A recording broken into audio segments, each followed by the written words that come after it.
Jesus, as they call him, mentioned the Ethiopian queen of Sheba in the prophecy of the end time. He mentions Ethiopia in the prophecy of the end time. David prophesied about Ethiopia stretching forth his hands to God. Show me some place where it says Israel will even stretch forth his hands unto God. You understand? That may be harder to find than the Ethiopians stretching forth their hands to God, because you see that's right there. It's a prominent part of a prominent psalm. And the interesting thing is that the same day that Ronald Wilson Reagan, you understand, was announced dead, it was Psalm 68, where it says, "Let the King of Kings arise and let his enemies be scattered." Let his enemies be scattered. And now we're studying in the scriptures in Isaiah chapter 46.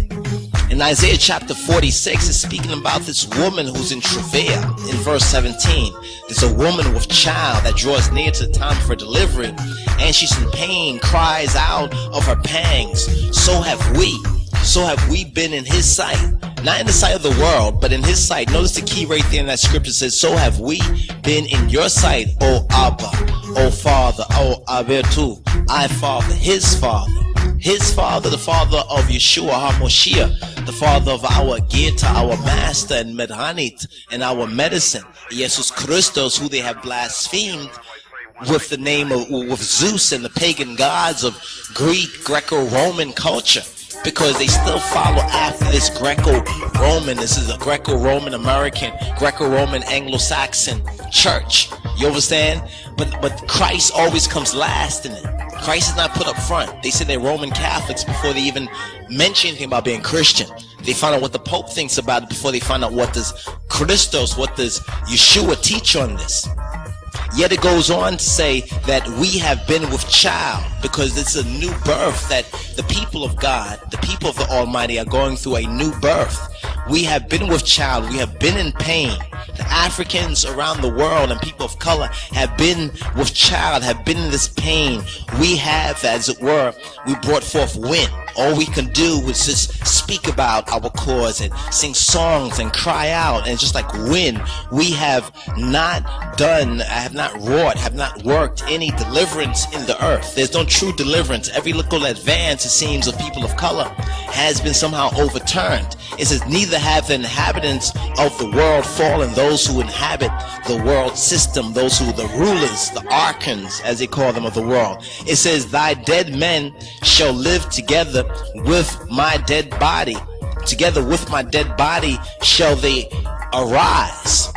And now this is very prophetic right here, because it's saying that it's like the Gospels is being hinted to right here in the book of Isaiah.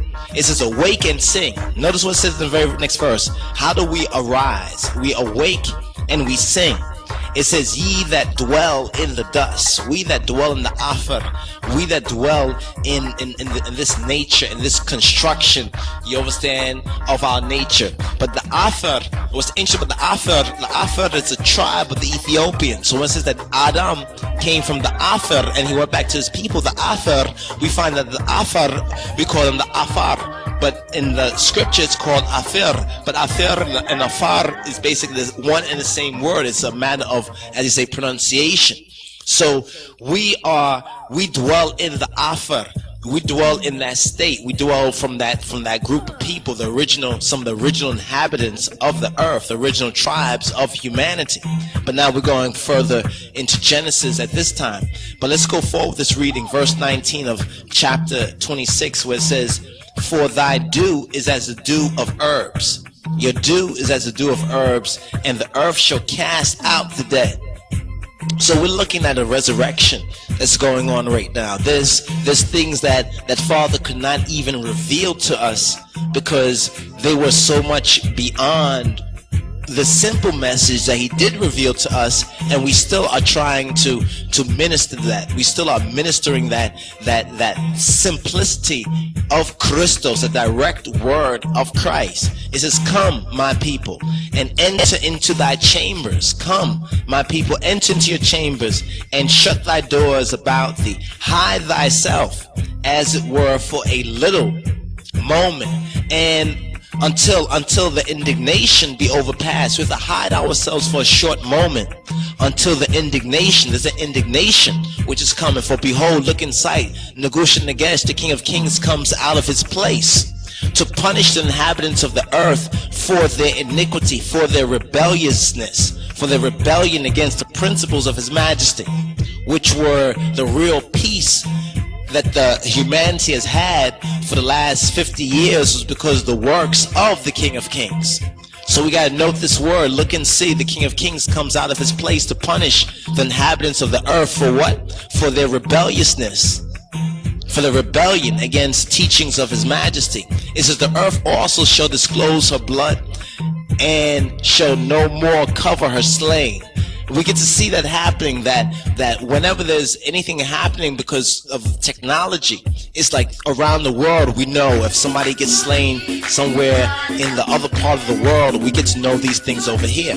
Now the interesting thing about this teaching, as we go forward, we can go into some detail in the next chapter, which is the 27th chapter.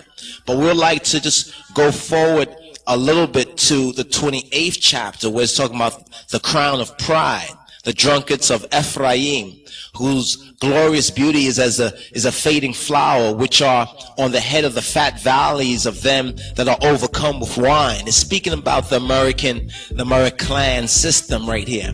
Behold, Geta, the sovereign Adonai, hath a mighty and strong one, which as a tempest of hail and a destroying storm. Notice that the Lord, as they call him, or as they slander him, Adonai, Geta, the sovereign, has a mighty and a strong one, and is compared now as a tempest of hail, as a storm of hail, and as a destroying storm, as a flood of mighty waters overflowing, shall cast down to the earth with the hand. What's interesting is that they have a movie, they call it The Day After Tomorrow. Recently we got to look at The Day After Tomorrow, and it's a very interesting movie. The special effects are, great, excellent. It really it's a really good make-believe film. It really looks like, New York and America getting overcome by these judgments that are waiting in nature. There's real judgments that have been held up from May 5th,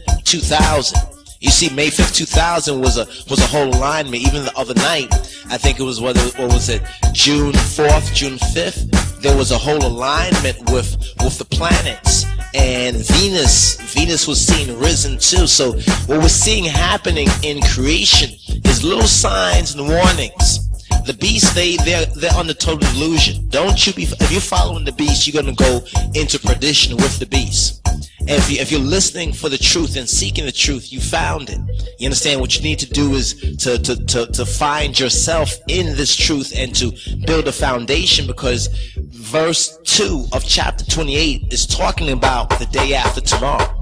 Not the judgment tomorrow, but the day after tomorrow. It says, behold, look in sight, Geta, the sovereign, hath a mighty and strong one, as a tempest of hail, as hailstones, these large stones of ice, rocks of ice, and destroying storms. We've seen hundreds of storms come down at various points of this Iraqi conflict and this Iraqi invasion and occupation.